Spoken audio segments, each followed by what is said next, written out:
মশলাটাকে খুব ভালো করে ভেজে নিয়েছি। এবার এর মধ্যে দিয়ে দেব আগে থেকে কেটে ধুয়ে রাখা আলু আর বেগুন। আলু আর বেগুনটাকে এইভাবে লম্বা সরু সরু টুকরো করে কেটে নিয়েছি। আলু আর বেগুনটাকে ভেজে নেওয়ার পর এর মধ্যে দিয়ে দিচ্ছি কেটে রাখা শাক। শাকটাকে আমি কেটে ভালো করে ধুয়ে জলটা ঝরিয়ে নিয়েছি। এবার এর মধ্যে দিয়ে দিচ্ছি। নমস্কার বন্ধুরা, সানার কিচেনে আপনাদের সবাইকে স্বাগত। আজ আবার চলে এসেছি আপনাদের সঙ্গে একটি রেসিপি শেয়ার করতে।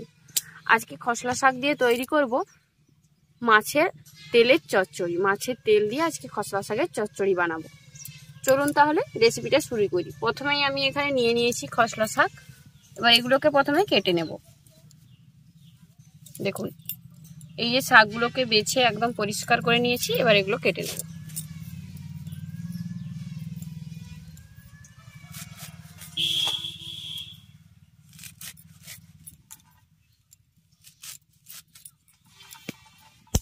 শাকগুলো কিন্তু একদম মিহি করে কুচোনোর কোনো দরকার নেই, একটু বড় বড় থাকলেও হবে।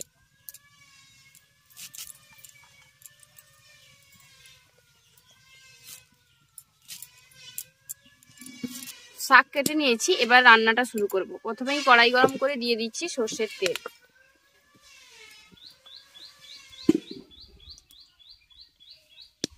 এবার তেলটা খুব ভালোভাবে গরম হয়ে গেলে এর মধ্যে দিয়ে দেবো একটা তেজপাতা আর শুকনো লঙ্কা। সেই সাথে দিয়ে দেব কুচিয়ে রাখা পেঁয়াজ।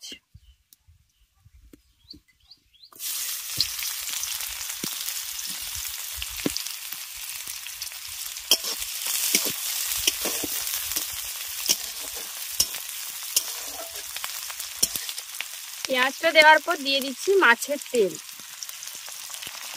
আর দেব লবণ আর হলুদ।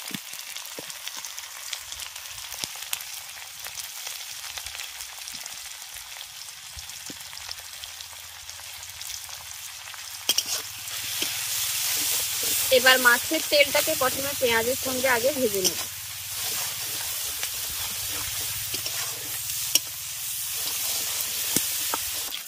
পেঁয়াজের সঙ্গে মাছের তেলটাকে ভালো করে ভেজে নেওয়ার পর এর মধ্যে দিয়ে দিচ্ছি জিরে আর শুকনো লঙ্কা বাটা। সেই সাথে দিয়ে দেব সর্ষে বাটা।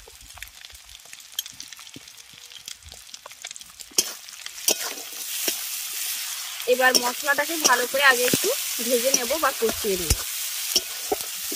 সর্ষে বাটা বেশিক্ষণ কষানোর দরকার নেই, তাহলে কিন্তু তেতো লাগবে। হালকা করে একটু ভেজে নেব। মশলাটাকে খুব ভালো করে ভেজে নিয়েছি। এবার এর মধ্যে দিয়ে দেব আগে থেকে কেটে ধুয়ে রাখা আলু আর বেগুন। আলু আর বেগুনটাকে এইভাবে লম্বা সরু সরু টুকরো করে কেটে নিয়েছি। এবার মশলার সঙ্গে প্রথমে আলু আর বেগুনটাকে আগে একটু ভেজে নেব, তারপর আমি শাকটা অ্যাড করব। প্রথমে কিন্তু শাক দেবো না, প্রথমে আলু আর বেগুনটাকে আগে একটু ভেজে নেব।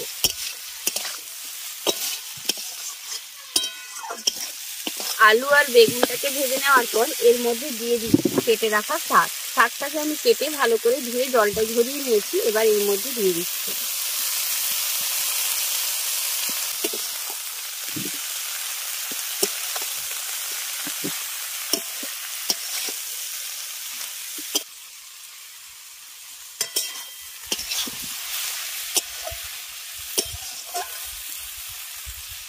শাকটা দিয়ে এইভাবে নাড়ার পর কিছুক্ষণ করে দেখবেন শাকটা একদম কমে গেছে আর শাক থেকে অনেকটা পরিমাণে জলও বেরাবে।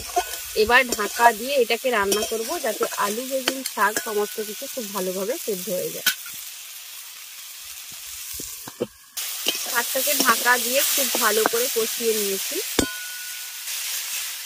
আমাদের শাকের চচ্চড়ি মাছের তেল দিয়ে একদম রেডি।